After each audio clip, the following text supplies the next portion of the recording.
주한미군 생활비 누가 내고 있죠? 기지는 누구 돈으로 지었습니까? 한국 대통령의 이 한마디가 워싱턴을 얼어붙게 만들었습니다. 불과 며칠 전까지만 해도 트럼프는 당당했어요. 관세 협상에 만족하지 못한 그는 다시 한번 한국을 겨냥했죠. 그리고 예고 없이 터뜨린 폭탄 선언. 우리는 한국을 지켜준다. 그런데도 여전히 적은 돈만 낸다. 13조 원은 받아야 한다. 전 세계가 또다시 한국이 고개를 숙일 거라고 예상했죠. 하지만 대통령의 입에서 나온 답은 오히려 당당했습니다. 더 이상은 못한다는 선언. 미국 앞에 핵을 투하한 한국. 도대체 한국은 무슨 근거로 이런 말을 할 수 있었을까요? 무엇이 미국을 오히려 눈치 보게 만든 걸까요? 이야기 시작하기 전에 좋아요와 구독 버튼 가볍게 한번 눌러주시면 저 감동 이야기 서은비에게 정말 따뜻한 격려가 됩니다. 지금 어디에서 이 영상을 시청하고 계신지 아래 댓글에 나눠주세요. 우리는 한국을 지켜주는데 그들은 돈을 너무 적게 낸다. 13조 원은 받아야 한다. 트럼프 대통령이 백악관 브리핑룸에서 던진 폭탄 선언. 그 순간 현장의 공기가 얼어붙었습니다. 기자들의 펜이 멈췄고 카메라 플래시가 터졌어요. CNN에선 긴급 속보가 뜨기 시작했죠. 트럼프, 한국의 13조 원 요구. 한미동맹 긴급 상황. 전 세계가 순식간에 뒤집어졌습니다. 워싱턴에선 이게 정말 준비된 발언인가라는 의구심까지 나왔어요. 그만큼 예상 밖의 일이었거든요. 저는 데이비드 김입니다. 워싱턴 정치전략연구소에서 25년간 한미 외교를 분석해온 선임 연구원이에요. 부시 행정부 때부터 바이든, 그리고 지금 트럼프 2기까지 수많은 외교 위기와 협상의 현장을 지켜봤습니다. 북핵 6자 회담, 한미 FTA 협상, 사드 배치 갈등까지 그 모든 순간들 속에서 한미 관계의 미묘한 변화들을 분석해왔죠. 하지만 이날만큼은 정말 달랐습니다. 제 등골이 서늘해지는 느낌이었어요. 25년 경험으로도 이런 상황은 처음이었거든요. 동료 제니퍼가 모니터를 보며 소리쳤습니다. 데이비드, 이거 진짜야? 13조 원이라고 나와 있어. 저는 즉시 시계를 봤어요. 동부 시간 오후 2시 47분. 불과 며칠 전까지만 해도 한미 관세 협상이 성공리에 마무리됐다고 모두가 생각했거든요. 자동차 관세율 조정, 철강 쿼터 문제까지 한국이 주요 이슈들을 성공적으로 방어해냈다는 평가였어요. 트럼프도 겉으로는 좋은 딜이었다며 승리를 선언했었습니다. 그런데 갑자기 이런 폭탄을 터뜨린 거죠. 이건 그냥 숫자 장난에 불과해. 진짜 돈은 방위비에서 나와야 해. 백악관 내부 소식통에 따르면 트럼프가 측근들에게 이렇게 말했다고 합니다. 저는 즉시 행동에 나섰어요. 한국 외교부, 청와대 라인, 그리고 국방부까지 평소 연락하던 모든 채널에 전화를 걸었습니다. 어떻게 대응할 예정입니까? 공식 입장은 언제쯤 나올까요? 평소라면 30분 내에 유감을 표한다는 성명이 나왔을 텐데요. 아니면 최소한 상황을 파악 중이라는 멘트라도 있었을 거예요. 그런데 돌아온 대답들은 모두 예상 밖이었습니다. 아직 공식 입장은 없습니다. 지켜보고 있습니다. 특별한 논평 계획은 없습니다. 이상했어요. 완전한 침묵이었거든요.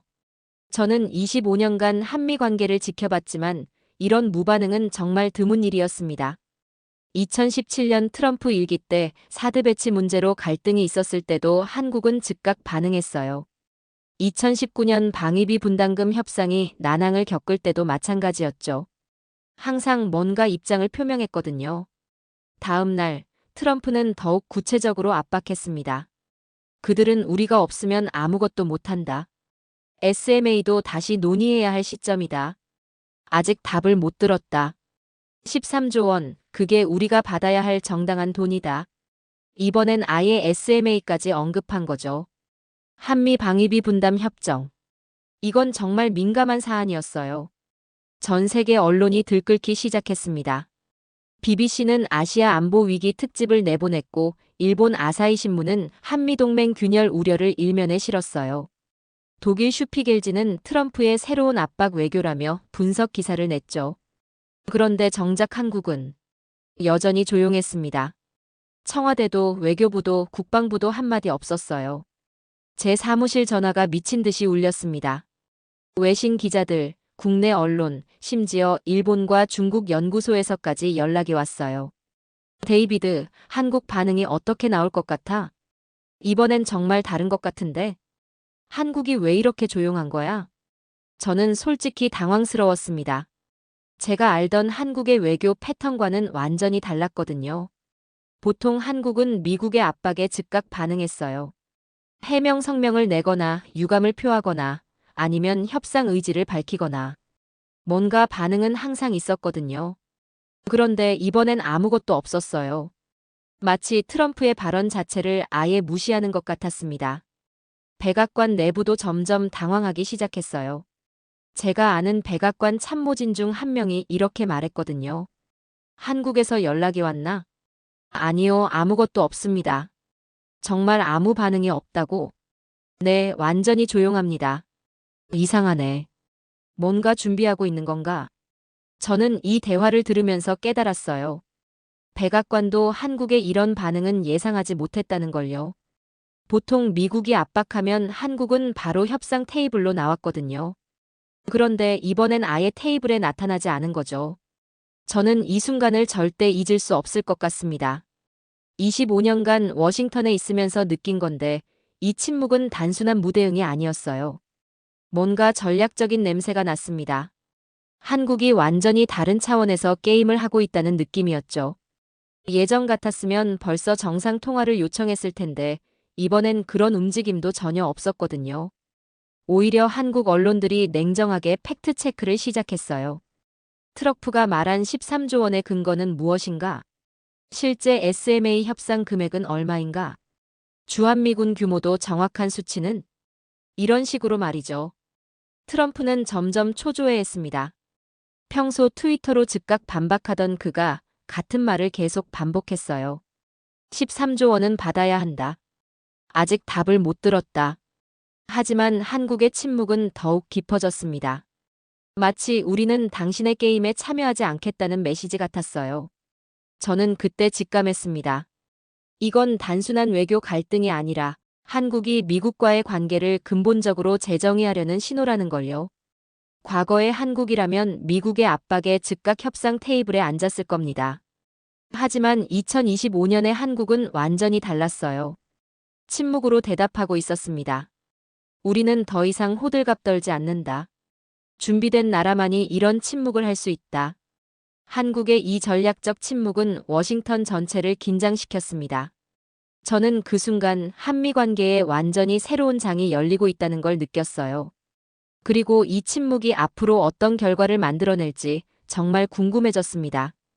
트럼프의 폭탄 선언 이후 48시간이 지났습니다. 저는 워싱턴의 각종 언론사와 연구소를 돌아다니며 팩트체크에 나섰어요. 13조 원이라는 숫자의 근거가 뭘까? 실제 SMA 협상 금액은 얼마지? 25년간 이 일을 해온 경험으로는 뭔가 숫자가 맞지 않는다는 느낌이 들었거든요. 첫 번째 발견은 충격적이었습니다. 국방부 공개 자료를 뒤져보니 2021년 체결된 SMA 협정의 실제 금액이 나왔어요. 첫 해 기준 약 1조 4,700억 원. 트럼프가 주장한 13조 원과는 거의 10배 차이였습니다. 이게 말이 되나? 저는 동료 마이클에게 자료를 보여줬어요. 마이클, 이 숫자 좀 봐. 이거 진짜야? 13조가 아니라 1조 4천억이라고? 맞아. 공식 문서에 다 나와 있어. 마이클은 고개를 저었습니다. 그럼 트럼프가 뭘 근거로 13조라고 한 거지? 저는 더 깊이 파고들었어요. 국방부, 국무부, 백악관 예산실까지 모든 공개 자료를 샅샅이 뒤졌습니다. 그 결과 놀라운 사실이 드러났어요. 13조 원이라는 숫자는 그 어디에도 없었습니다. 심지어 트럼프 일기 때 요구했던 최대 금액도 5조 원 수준이었거든요. 이건 그냥 희망사항이었구나. 저는 혼잣말로 중얼거렸어요. 두 번째 발견은 더욱 당황스러웠습니다. 트럼프가 주장한 주한미군 병력 수도 틀렸어요. 우리는 4만 5천 명을 주둔시키고 있다. 그가 이렇게 말했는데 실제 공식 병력은 2만 8,500명이었습니다. 거의 1만 7천 명을 과장한 거죠. 이것도 말이 안 돼. 저는 국방부 공개 자료를 다시 확인했어요. 2018년부터 2024년까지 주한미군 병력은 계속 2만 8,500명 수준을 유지해왔습니다. 4만 5천 명이라는 숫자는 1990년대 수준이었어요. 30년 전 데이터를 지금 쓰고 있다고? 동료 제니퍼가 제 어깨 너머로 자료를 보더니 말했습니다. 데이비드, 이거 심각한 문제 아니야? 대통령이 공개석상에서 이렇게 틀린 숫자를 말한다고? 저는 고개를 끄덕였어요. 맞아. 이건 단순한 실수가 아니야. 의도적으로 과장한 것 같은데. 그날 오후 CNN에서 팩트체크 기사가 나왔습니다. 기사 제목은 트럼프 주장과 실제 현실의 괴리였어요. 내용을 보니 정말 충격적이었습니다. 먼저 SMA 방위비 분담금 부분이었어요. 트럼프는 13조 원을 요구했지만 실제 현재 협정 금액은 1조 4천억 원 수준이었습니다. 무려 10배가 넘는 차이였죠. 그 다음은 주한미군 병력 수였어요. 트럼프는 4만 5천 명이라고 주장했는데 실제 공식 병력은 2만 8,500명이었습니다. 거의 2만 명 가까이 과장한 셈이었어요. 기사는 이렇게 마무리됐습니다. 대통령의 공개 발언과 실제 데이터 간의 심각한 불일치가 확인됐다. 이 기사가 나간 후 미국 내 여론이 요동치기 시작했어요. 저는 그날 밤 한국 뉴스를 확인해 봤습니다. 놀라운 일이 벌어지고 있었어요. 한국 언론들이 일제히 팩트체크에 나선 거죠. 트럼프 13조 원 주장, 실제와 10배 차이. 주한미군 수도 과장. 정확한 숫자는 2만 8천 명. 근거 없는 요구에 침묵으로 답한 정부. 더 놀라운 건 국민들의 반응이었습니다. 과거 같았으면 미국이 화를 낼까봐 걱정부터 했을 텐데요. 이번엔 완전히 달랐어요. 온라인 댓글들을 보니 이런 반응들이었습니다. 숫자도 틀렸는데 뭘 협상해? 팩트부터 맞추고 와라. 우리가 호구인 줄 아나?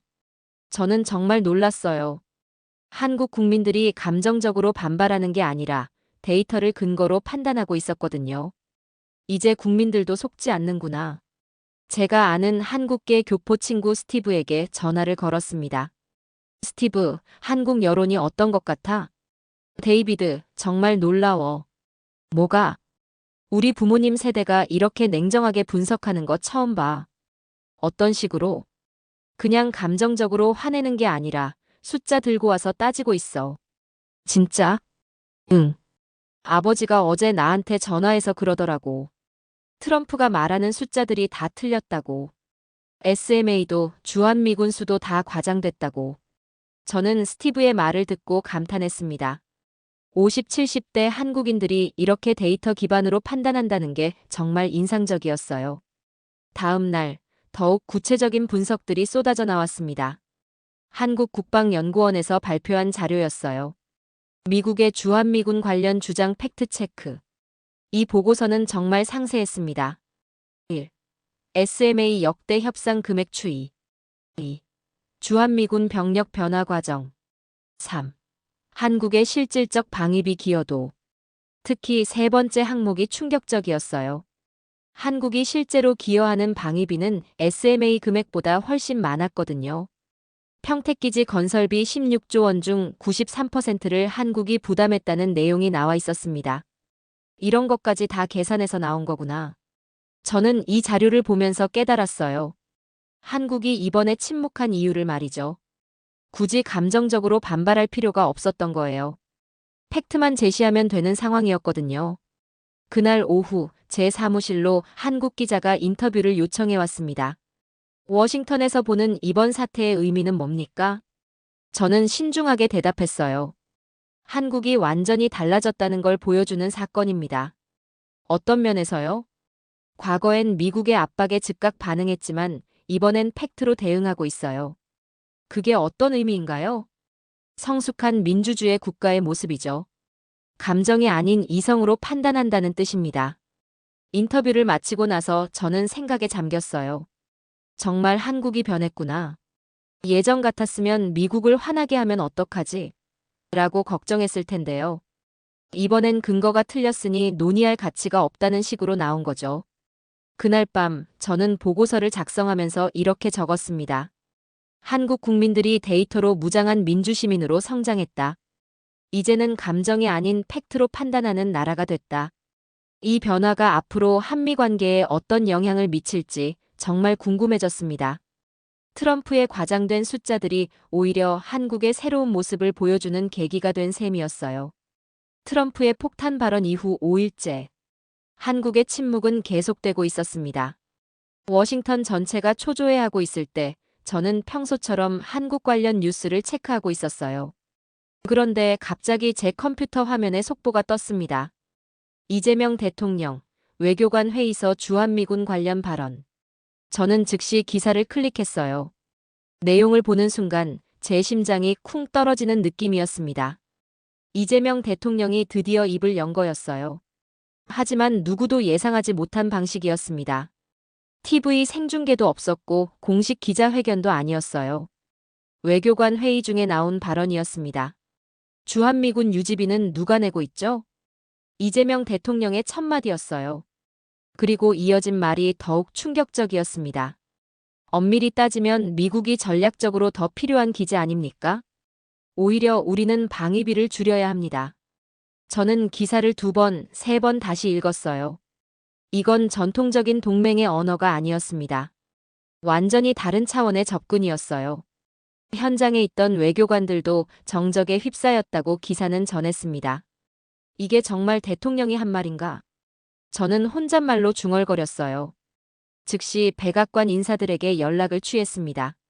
첫 번째로 전화한 건 국가안보회의 동아시아 담당 팀장 로버트였어요. 로버트, 한국 대통령 발언 봤어? 방금 확인했어. 이거 진짜야?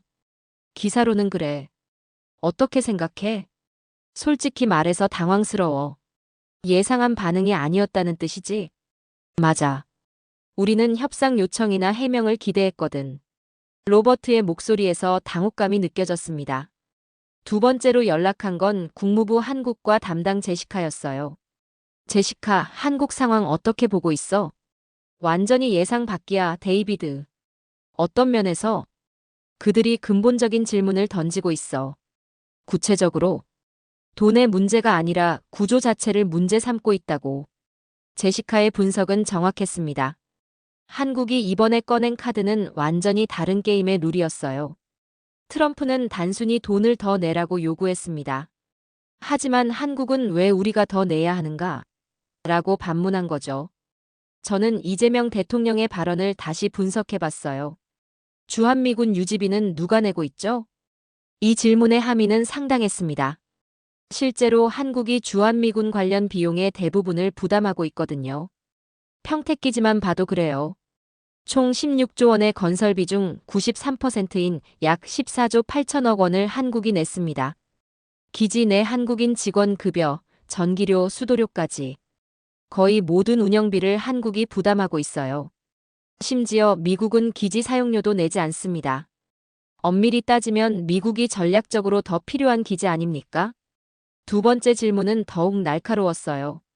주한미군은 단순히 한국 방어만을 위한 게 아니거든요. 미국의 인도태평양 전략에서 핵심적인 역할을 하는 기지입니다. 중국 견제, 일본과의 연계 작전, 동남아시아 투사 능력까지. 모든 게 주한미군 기지를 통해 이루어지고 있어요. 오히려 우리는 방위비를 줄여야 합니다. 마지막 발언은 정말 파격적이었습니다. 이건 완전한 패러다임의 전환이었어요. 기존에는 미국이 요구하니까 더 내야 한다는 식이었다면 이번엔 우리가 너무 많이 내고 있으니 줄여야 한다는 논리였죠. 그날 저녁 저는 한국 관련 전문가들과 화상회의를 가졌습니다. 참석자는 스탠포드 대학의 김태우 교수, 브루킹스 연구소의 박민희 선임연구원, 그리고 조지타운 대학의 이성호 교수였어요. 여러분, 이번 이재명 대통령 발언 어떻게 보세요? 김태우 교수가 먼저 입을 열었습니다. 정말 놀라운 변화예요. 어떤 면에서요? 한국이 이제 수동적 파트너가 아니라 능동적 파트너로 나서고 있다는 거죠. 박민희 선임연구원도 동의했어요. 맞습니다. 과거엔 미국의 요구에 어떻게 대응할지만 고민했다면 이번엔 아예 게임의 룰을 바꾸려고 하고 있어요. 이성호 교수의 분석은 더욱 구체적이었습니다. 실제 데이터를 보면 한국의 주장이 합리적이에요. 어떤 데이터요? 한국이 주한미군 관련해서 부담하는 실질적 비용을 계산해보면 연간 5조 원이 넘어요. 5조 원이요? 네. SMA 분담금 1조 4천억 원은 빙산의 일각이죠. 기지 건설비, 운영비, 인건비까지 모두 합치면 그 정도가 나와요.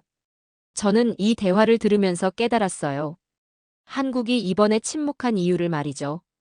굳이 감정적으로 반발할 필요가 없었던 거예요.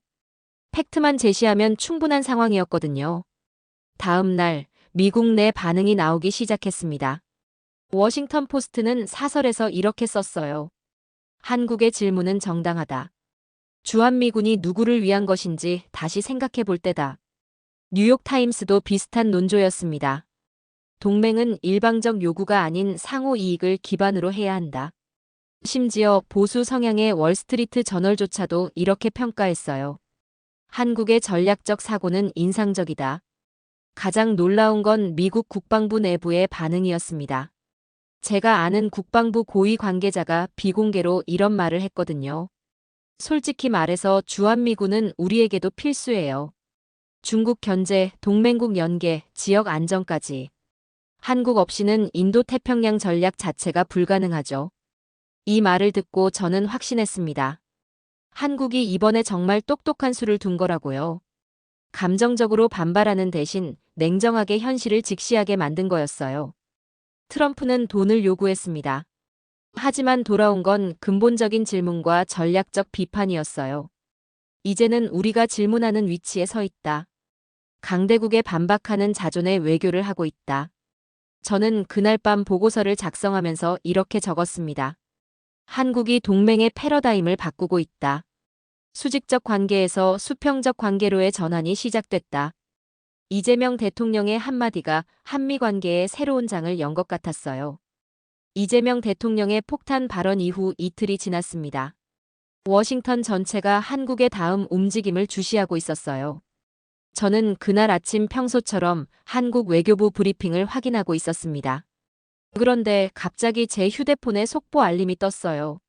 한국 외교부 SMA 재협상 관련 공식 언급. 저는 즉시 노트북을 열었죠. 내용을 보는 순간 숨이 멎는 느낌이었어요. 우리는 기존 SMA를 충실히 이행 중이다. 재협상은 현재 논의 대상이 아니다. 단 두 문장이었습니다. 하지만 이 간결한 메시지가 담고 있는 의미는 엄청났어요. 저는 25년간 한미 외교를 지켜봤지만 이런 직접적인 거절은 처음 봤습니다. 평소 한국 외교부라면 신중히 검토하겠다. 또는 양국 간 협의를 통해 같은 완곡한 표현을 썼을 텐데요. 이번엔 완전히 달랐어요. 명료하고 단호했습니다. 저는 즉시 백악관 동료들에게 연락을 취했어요.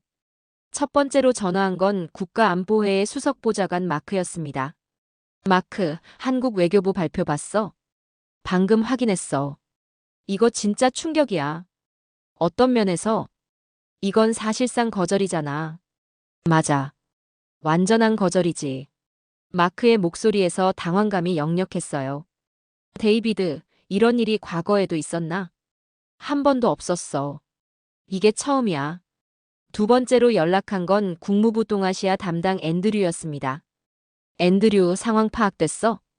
아직 내부에서도 혼란스러워. 어떻게 대응할 예정이야? 솔직히 말해서 예상하지 못한 시나리오거든. 대통령실은 어떤 반응이야? 아직 공식 입장은 없어. 하지만 분위기가 심상치 않아. 저는 이 대화들을 통해 백악관이 얼마나 당황하고 있는지 느낄 수 있었어요. 그들은 한국이 협상 테이블에 나올 거라고 생각했거든요. 평소 패턴이 그랬으니까요. 미국이 압박하면 한국은 어떻게 해결할까요? 라며 협상을 시작했었어요.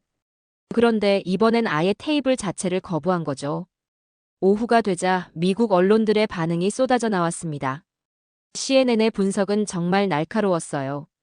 한국의 SMA 재협상 거부는 전례 없는 일이다. 이는 한미 동맹의 근본적 변화를 시사한다. 워싱턴 포스트는 더욱 구체적으로 분석했습니다. 한국이 더 이상 수동적 파트너가 아님을 보여주는 사건. 동맹의 패러다임이 바뀌고 있다. 폭스뉴스의 반응은 좀 달랐어요. 보수 성향답게 비판적인 논조였습니다. 한국의 오만함이 동맹을 위험에 빠뜨리고 있다. 하지만 저는 이런 반응들이 오히려 한국의 전략이 효과적이라는 증거라고 생각했어요. 미국 내에서도 의견이 분분하다는 건 한국의 논리에 설득력이 있다는 뜻이거든요. 그날 오후 저는 브루킹스 연구소에서 열린 긴급 세미나에 참석했습니다. 주제는 한국의 SMA 거부와 동맹의 미래였어요.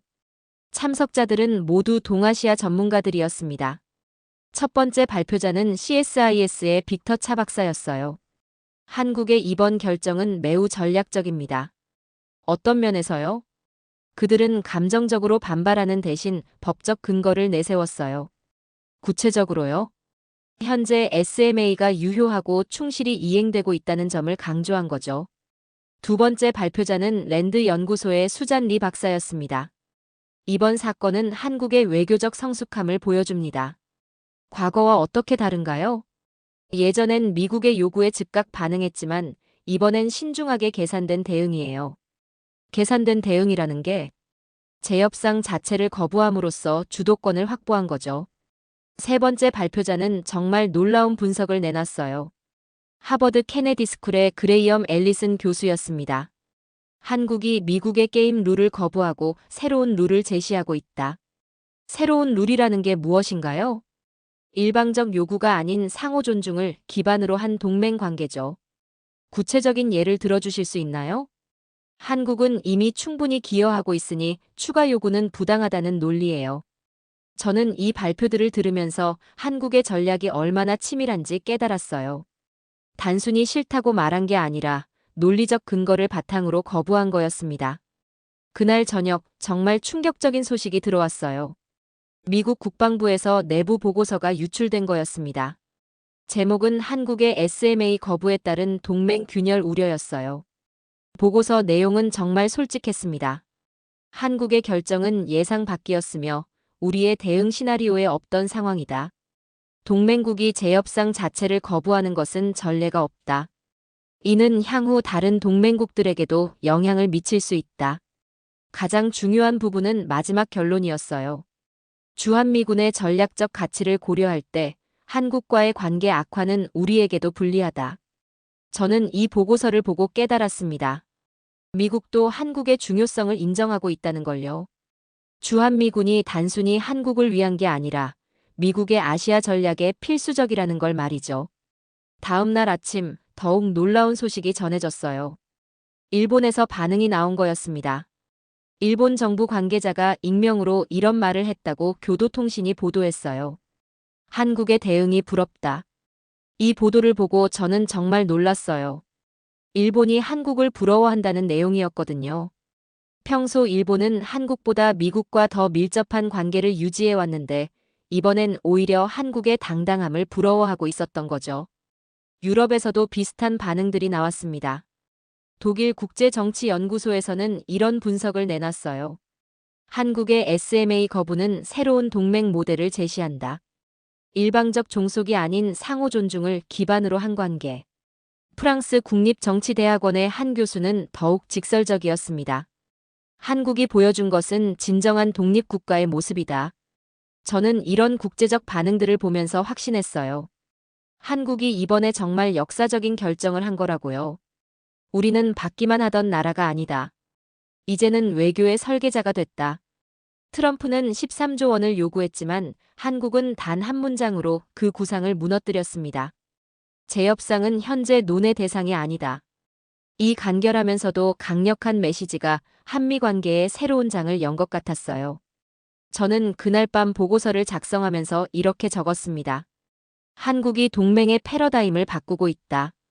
이제는 요구받는 나라가 아니라 선택하는 나라가 됐다. 한국의 SMA 재협상 거부 발표 후 정말 충격적인 소식이 들어왔어요.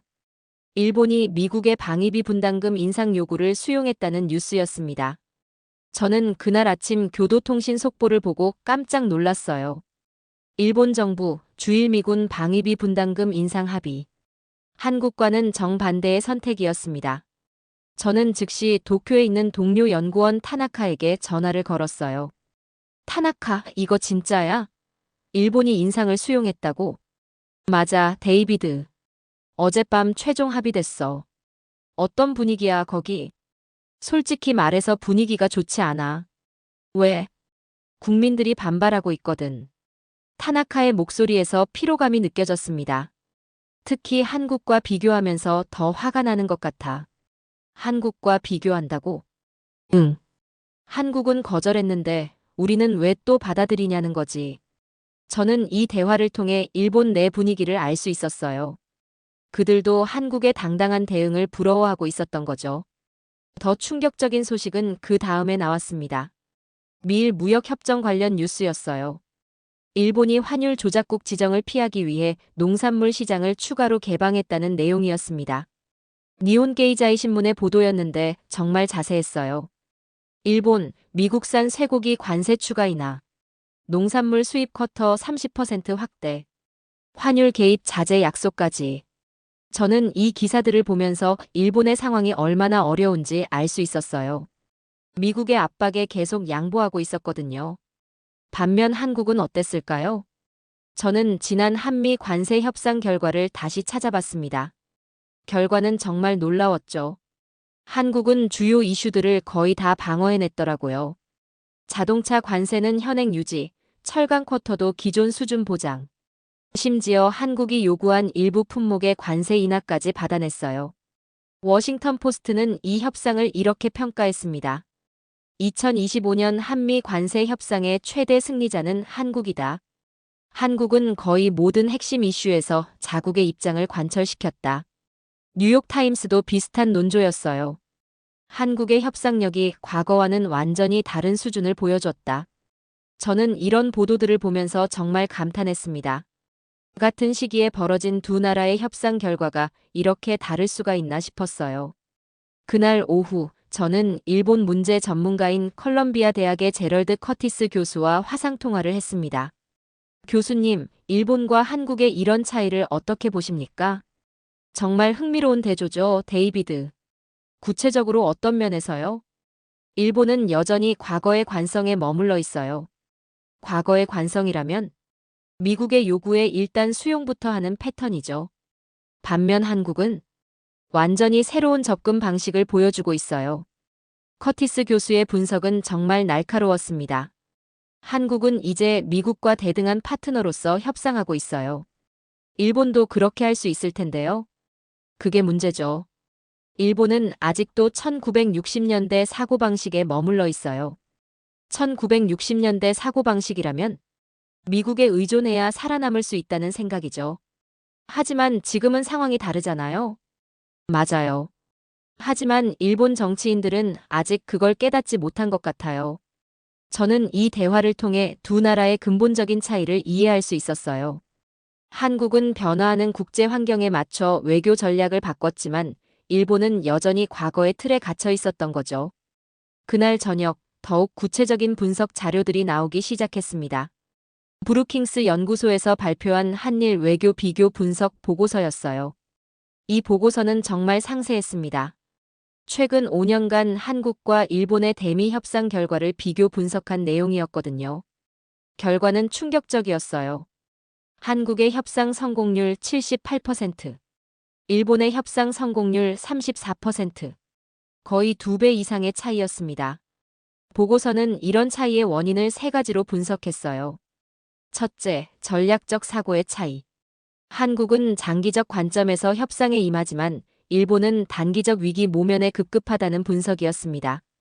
둘째, 국내 여론의 영향. 한국은 국민들이 정부의 강경한 협상을 지지하지만 일본은 오히려 안정을 더 선호한다는 내용이었어요. 셋째, 대안 확보 능력. 한국은 미국 외에도 다양한 파트너십을 구축해 두었지만 일본은 여전히 미국 의존도가 높다는 지적이었습니다. 저는 이 보고서를 읽으면서 정말 많은 걸 깨달았어요. 한국의 성공이 우연이 아니라는 걸 말이죠. 체계적이고 전략적인 접근의 결과였던 거예요. 다음 날, 일본 내 반응이 더욱 격해졌습니다. 아사히 신문 여론조사 결과가 나왔는데 정말 충격적이었어요. 정부의 미국 요구 수용에 반대 68%. 한국처럼 강경하게 대응해야 한다 72%. 심지어 자민당 지지층에서도 비슷한 결과가 나왔어요. 우리도 한국처럼 할 수 있었을 텐데라는 의견이 과반을 넘었습니다. 일본 국민들이 한국의 대응 방식을 부러워하고 있었던 거죠. 저는 도쿄의 동료 타나카에게 다시 전화를 걸었어요. 타나카 여론조사 결과 봤어? 응, 정말 충격적이야. 일본 국민들이 한국을 부러워한다는 게 믿어져. 솔직히 말해서 나도 그래. 정말. 한국이 보여준 게 진짜 독립국가의 모습이거든. 타나카의 말에서 진심이 느껴졌습니다. 우리는 항상 미국 눈치만 보며 살아왔어. 하지만 한국은 당당하게 자기 주장을 펼치고 있잖아. 그게 부러운 거야. 저는 이 대화를 통해 일본인들의 속마음을 알 수 있었어요. 그들도 한국처럼 당당하게 협상하고 싶어 했던 거죠. 그 주말, 정말 상징적인 사건이 벌어졌습니다. 독일의 유력 일간지 프랑크푸르터 알게마이네가 특집 기사를 냈어요. 제목이 정말 인상적이었습니다. 한국과 일본 두 가지 동맹 모델. 기사 내용은 더욱 날카로웠어요. 한국은 21세기형 동맹 관계를 보여주고 있다. 상호 존중과 대등한 파트너십을 기반으로 한다. 반면 일본은 여전히 20세기형 종속 관계에 머물러 있다. 일방적 수용과 의존을 특징으로 한다. 저는 이 기사를 읽고 정말 감동했어요. 유럽의 시각에서도 한국의 접근이 더 진보적이고 미래지향적이라고 평가하고 있었거든요. 전 세계가 한국과 일본의 극명한 대조에 주목하기 시작했습니다. 우리는 일본과 다르다. 조건 없이 수용하지 않는 나라, 한국. 저는 그날 밤 보고서를 작성하면서 이렇게 적었습니다. 한국이 새로운 동맹 모델을 제시하고 있다. 21세기형 파트너십의 모범을 보여주고 있다. 이제 다른 나라들이 한국을 벤치마킹하기 시작했다. 한국의 당당한 대응이 전 세계에 새로운 기준을 제시한 것 같았어요. 한국의 SMA 언급 이후. 저는 그동안 워싱턴에서 여러 전문가들과 만나며 한국의 진짜 의도가 무엇인지 파악하려고 노력했어요. 그런데 그날 오후 정말 놀라운 소식이 들어왔습니다. 한국이 단순히 거절만 한 게 아니라는 걸 알게 된 거죠. 최근 논란이 된 한 보고서, 미국 학자가 한국의 입장에서 써본 한미전략 동맹 2.0 구상안이라고 불리는 문서였죠. 내용을 보는 순간 저는 완전히 놀랐습니다. 한국이 SMA를 거절한 이유가 명확해졌거든요. 그들은 아예 새로운 게임을 제안하고 있었던 거예요. 문서의 첫 페이지부터 충격적이었습니다. 기존 방위비 분담 구조를 넘어선 전략적 파트너십 구축. 상호 이익을 기반으로 한 21세기형 동맹 모델. 이건 완전히 다른 차원의 접근이었어요. 돈의 문제가 아니라 구조 자체를 바꾸자는 제안이었습니다. 더욱 놀라운 건 구체적인 내용들이었어요. 한국이 제시할 수 있는 첫 번째 카드는 K방산이었습니다. 2024년 한국의 방산 수출 실적이 정말 대단했거든요. 세계 6위 수준까지 올라선 상태였어요. 폴란드의 K2 전차와 천무 다연장 로켓, FA-50 경공격기까지 총 56조 원 규모의 계약이었습니다. 노르웨이에도 K9 자주포 수출이 확정됐고요. 심지어 나토 표준까지 맞춘 상태였어요. 저는 이런 데이터들을 보면서 깨달았습니다. 한국이 이제 무기를 사는 나라가 아니라 파는 나라가 됐다는 걸요. 두 번째 카드는 더욱 충격적이었어요. 삼성과 테슬라의 독점 계약 소식이었습니다. 테슬라의 차세대 AI 칩을 삼성이 독점 생산한다는 내용이었거든요. 계약 규모만 170억 달러였어요. 하나로 약 22조 원이었습니다. 저는 즉시 실리콘밸리에 있는 동료 마이크에게 연락했어요. 마이크, 삼성 테슬라 계약 소식 들었어? 당연하지. 여기서 완전 난리야. 머스크가 트럼프 배신했다고 조롱까지 하면서 삼성이 너무 압도적이어서 엔비디아도 포기할 수밖에 없었다는 얘기가 나와. 진짜? 삼성의 3나노 공정 기술이 워낙 뛰어나거든. 머스크가 처음부터 아예 이 계약을 제안하고 직접 결정했다는 소문도 있어. 마이크의 말을 듣고 저는 더욱 놀랐어요. 한국이 이제 세계 최고 수준의 기술력을 가진 나라가 됐다는 걸 실감했거든요. 세 번째 카드는 기지 현대화 기술이었습니다. 한국이 평택기지 건설하면서 축적한 노하우를 미국과 공유하겠다는 제안이었어요. 특히 지하 벙커 건설 기술과 첨단 방어 시스템이 핵심이었습니다. 이 기술들은 중국의 미사일 위협에 대응하는 데 필수적이었거든요. 미국도 이런 기술이 필요한 상황이었어요. 네 번째 카드가 가장 인상적이었습니다. 공동작전 플랫폼 구축 제안이었어요. 한국의 IT 기술과 미국의 군사 기술을 결합하는 내용이었습니다. 사실 한국의 IT 인프라는 세계 최고 수준이거든요. 5G 네트워크 구축률도 미국보다 훨씬 앞서 있고요. 저는 이 문서를 다 읽고 나서 완전히 충격을 받았어요. 한국이 정말 치밀하게 준비해 온 거였습니다. 트럼프가 돈을 요구했을 때 한국은 전략을 내놓은 거죠. 저는 즉시 국방부 동료 제임스에게 전화를 걸었습니다. 제임스, 최근 그 논란된 보고서 읽어봤어? 지금 보고 있었어. 근데 정말 놀라워. 그리고 이게 사실이잖아. 어떤 면에서? 이건 팩트적으로 완전히 다른 게임이야. 미국에게 한국이 필요한 이유를 정확히 알고 있어. 예를 들면 K방산 기술, 반도체, IT 인프라까지. 모든 게 미국이 중국을 견제하는 데 필요한 것들이거든. 제임스의 분석은 정확했습니다. 한국이 제시한 카드들은 모두 미국이 절실히 필요한 것들이었어요. 특히 중국과의 경쟁에서 말이죠.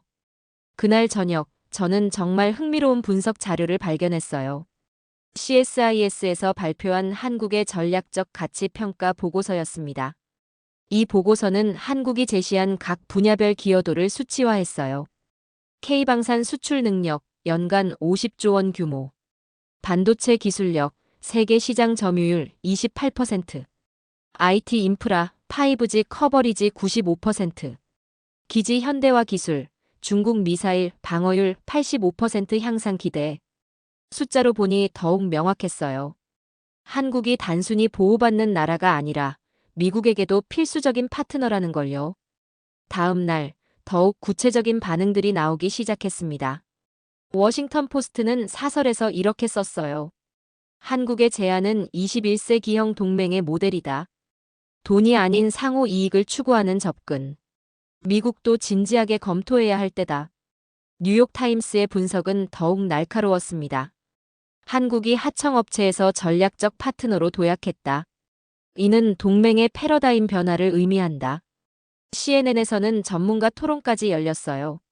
존스 홉킨스 대학의 빅터 차 교수가 이렇게 말했습니다.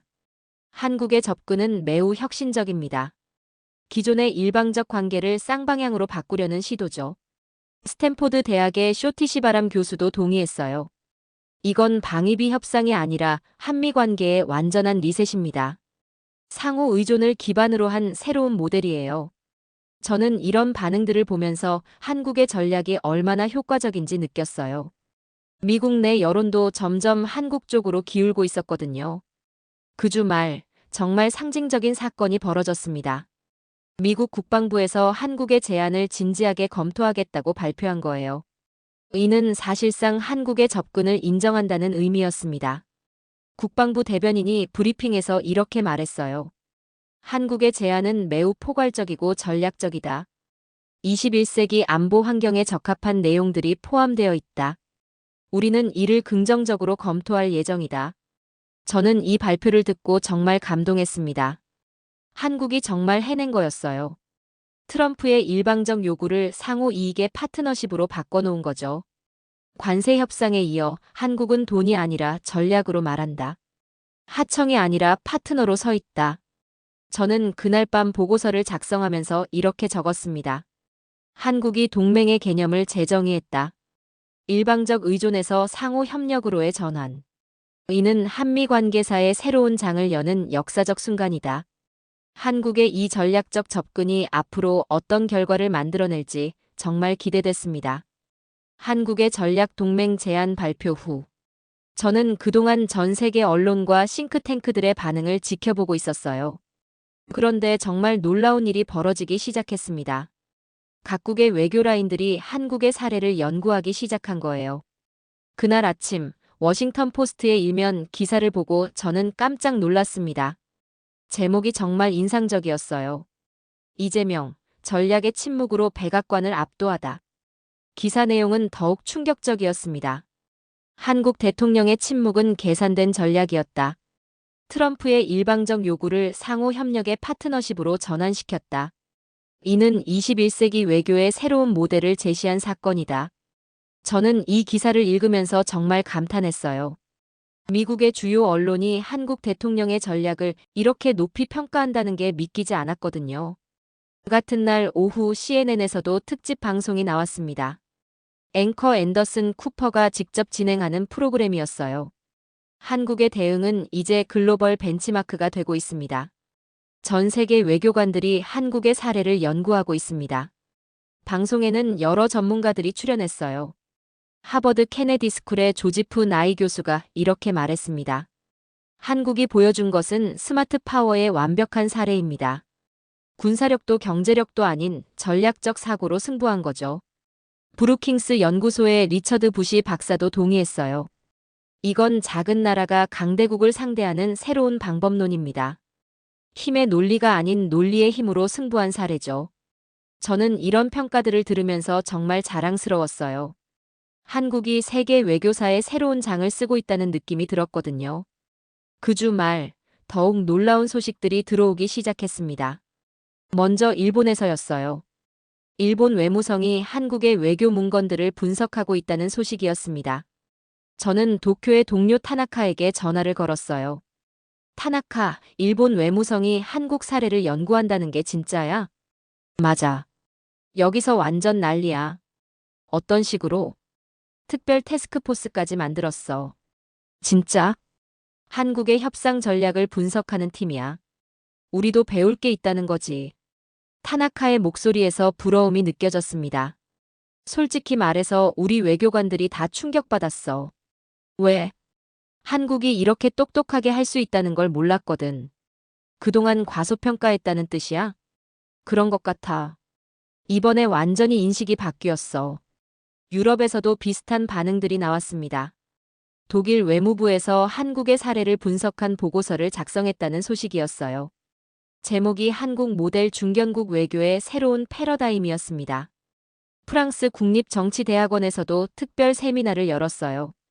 주제는 K외교 21세기 외교의 미래였습니다.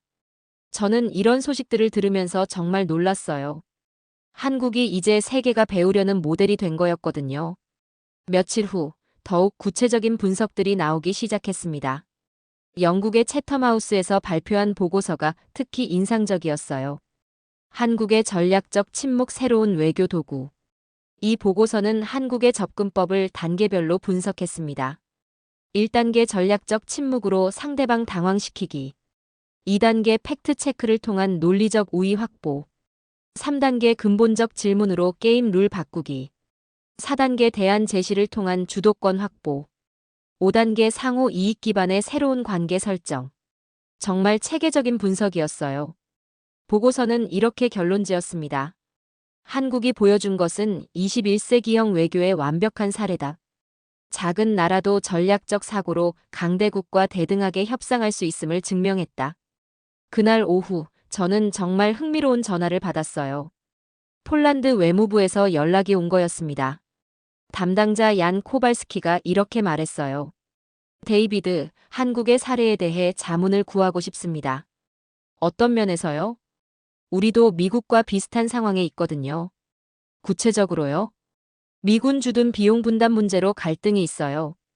한국처럼 대응하고 싶다는 뜻인가요? 네. 한국의 전략을 배우고 싶습니다. 저는 이 대화를 통해 한국의 영향력이 얼마나 커졌는지 실감했어요. 유럽 국가들까지 한국의 사례를 벤치마킹하려고 하고 있었거든요. 다음 주 더욱 놀라운 소식이 들어왔습니다. 호주 외무부에서도 한국 연구팀을 만들었다는 소식이었어요. 제목이 K외교 분석 및 적용 방안 연구였습니다. 캐나다 외교부도 마찬가지였어요. 한국의 전략적 협상 기법 연구라는 프로젝트를 시작했다고 했습니다. 심지어 싱가포르에서도 연락이 왔어요. 리콴유 정책대학원에서 한국 외교에 대한 특별 강의를 요청한 거였습니다. 저는 이런 요청들을 받으면서 정말 감동했어요. 한국이 이제 전 세계가 배우려는 외교 강국이 된 거였거든요. 그달 말 가장 상징적인 사건이 벌어졌습니다. 유엔 본부에서 21세기 외교의 새로운 패러다임이라는 주제로 특별 세미나가 열린 거예요. 주요 연사가 바로 한국의 외교부 차관이었습니다. 100여 개국의 외교관들이 참석했어요. 세미나 제목은 K-외교 상호 존중을 기반으로 한 전략적 파트너십이었습니다. 저도 참관했는데 정말 인상적이었어요. 각국 외교관들이 진지하게 메모를 하면서 듣고 있었거든요. 질의응답 시간에는 정말 많은 질문이 나왔습니다. 독일 대표가 이렇게 물었어요. 강대국의 압박에 어떻게 그렇게 침착하게 대응할 수 있었나요? 한국 차관의 대답이 인상적이었습니다. 준비된 나라만이 침묵할 수 있습니다. 감정이 아닌 전략으로 대응했을 뿐입니다. 프랑스 대표도 질문했어요. 한국의 성공 비결이 무엇이라고 생각하시나요? 상대방의 게임에 말려들지 않고 우리의 게임으로 바꾼 것입니다. 일방적 요구를 상호 이익으로 전환시킨 거죠. 저는 이 세미나를 보면서 정말 자랑스러웠어요. 한국이 이제 전 세계 외교관들의 교과서가 된 거였거든요. 이제는 우리가 세계의 모델이다. 교과서를 받던 나라에서 교과서를 만드는 나라로 바뀌었다. 그날 밤 저는 장문의 보고서를 작성했습니다. 제목은 한국 외교의 글로벌 임팩트였어요. 한국이 21세기 외교의 새로운 표준을 제시했다. 전 세계가 K-외교를 배우고 있다. 이는 한국 외교 사상 가장 큰 성과 중 하나다. 저는 이 순간을 절대 잊을 수 없을 것 같았어요. 한국이 정말 세계의 중심에 서 있는 모습을 직접 목격한 거였거든요. 세계는 지금 한국을 배우고 있었습니다. 한국의 SMA 재협상 거부 발표 후 석 달이 지났습니다. 저는 워싱턴에서 25년간 한미 외교를 지켜봐 왔지만 이번만큼 극적인 결과를 본 적은 없었어요. 한국이 만들어낸 성과들을 하나씩 정리해보니 정말 놀라웠습니다. 이건 단순한 외교 성과가 아니라 완전한 패러다임의 전환이었거든요.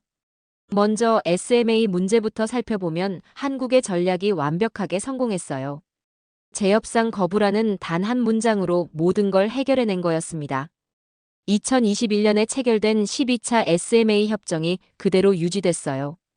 연간 1조 4천억 원 분담금 고정, 추가 인상 요구 완전 차단. 트럼프가 그토록 원했던 13조 원은 아예 논의 대상에서 사라졌습니다. 저는 이 결과를 보고 정말 감탄했어요. 한국이 침묵으로 시작해서 완승으로 마무리한 거였거든요. 두 번째는 2025년 관세 협상 결과였습니다. 한국은 모든 핵심 품목에서 기존 조건을 완벽하게 방어해냈어요. 반도체 관세율 현행 유지, 배터리 관련 품목도 그대로. 철강과 자동차 분야까지 모든 영역에서 방어선을 지켜냈습니다. 특히 인상적이었던 건 협상 과정에서 보여준 한국의 전략적 사고였어요. 감정적 대응 대신 데이터와 논리로 맞선 거죠. 마지막으로 가장 무서운 건 미국 내부의 인식이 변화하기 시작했다는 겁니다. 워싱턴 포스트는 연일 한국의 성숙한 외교력을 칭찬했어요. 한국이 보여준 것은 21세기형 협상의 모범 사례다. CNN도 마찬가지였습니다. 감정이 아닌 전략으로 승부한 한국의 접근법은 인상적이다. 오히려 미국이 한국을 기다리는 꼴. 심지어 미국 국방부에서도 공식적으로 한국을 재평가하기 시작했어요. 국방부 대변인이 브리핑에서 이렇게 말했습니다. 한국은 우리의 핵심 전략 파트너다. 상호 존중을 기반으로 한 협력 관계를 더욱 강화하겠다.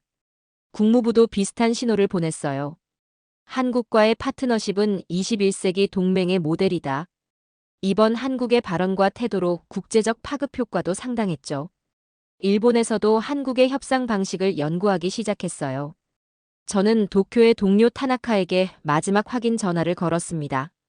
타나카, 일본 내부 분위기는 어떤 것 같아? 완전히 바뀌었어, 데이비드. 어떤 식으로? 한국을 완전히 다시 보게 됐어. 구체적으로? 예전엔 우리가 한 수 위라고 생각했는데 이번에 완전히 뒤바뀐 거야. 한국의 전략적 사고 수준이 우리보다 훨씬 높다는 걸 인정하게 됐어. 유럽에서도 비슷한 반응들이 나왔습니다. 독일 외무부에서 한국의 협상 전략을 분석한 보고서를 작성했고 프랑스에서도 K-외교에 대한 연구가 시작됐어요. 7번째로 인상적이었던 건 한국의 품격이었습니다. 이 모든 과정에서 한국은 단 한 번도 감정적으로 대응하지 않았어요. 조용하고 차분하게, 그러나 확고하게 자신의 입장을 지켜냈습니다. 제 협상은 현재 논의 대상이 아니다. 이 한 문장으로 모든 걸 정리해버린 거죠. 저는 이런 한국의 모습을 보면서 정말 감동했어요. 과거 같았으면 미국의 압박에 즉각 반응하며 협상 테이블에 앉았을 텐데 이번엔 완전히 달랐거든요. 마지막으로 가장 중요한 변화는 관계의 본질적 전환이었습니다. 한국이 더 이상 요구받는 나라가 아니라 파트너를 선택하는 나라가 된 거예요.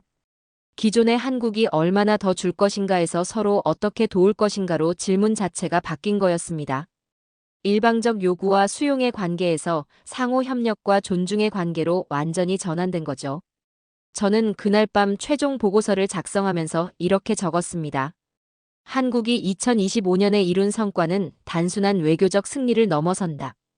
이는 국격의 상승이자 패러다임의 전환이다.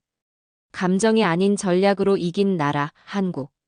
침묵으로 시작해서 전 세계의 박수를 받은 완벽한 전략.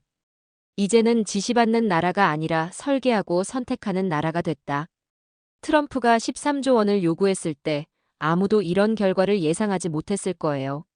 하지만 한국은 그 압박을 기회로 바꿔서 완전히 새로운 관계를 만들어낸 거였습니다. SMA 유지, 관세율 방어, 전략적 파트너십 확장까지 모든 영역에서 실질적 성과를 거둬낸 놀라운 결과였어요. 우리는 설계하고 선택하는 나라가 되었습니다. 이것이 바로 2025년 대한민국이 보여준 진정한 외교력이었어요. 트럼프는 13조 원을 요구했지만 한국은 단 한 문장으로 답했습니다. 재협상은 현재 논의 대상이 아니다. 이 전략적 침묵은 결국 완전한 승리로 이어졌어요. SMA 유지, 관세율 방어, 그리고 동등한 파트너십까지. 이제는 선택하고 설계하는 대한민국이 되었어요. 품격 있는 승리를 거둬낸 우리나라의 놀라운 이야기를 함께 들어주셔서 감사합니다.